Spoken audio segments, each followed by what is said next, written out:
A jogger on a riverside path sees a rowing team coming towards him.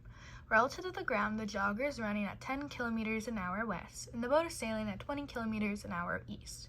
How quickly does the jogger approach the boat?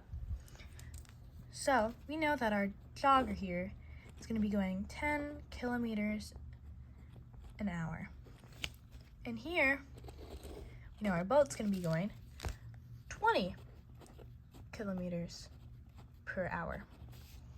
Now, they're going two separate directions here. So when we have two separate directions, what we can do is take A and subtract it by B. But we're going to have two negatives.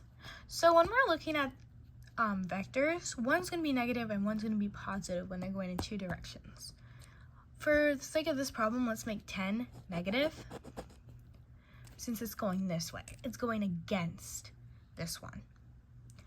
So we end up with 20 kilometers per hour minus that negative 10 kilometers per hour.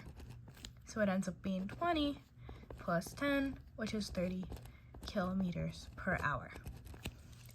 These are going opposite directions, but they end up being added together as the same force.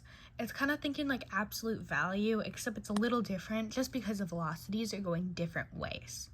If you're looking at speed, then you can just kind of add them, but here we would want to subtract because they're going towards each other, but one's going to be negative.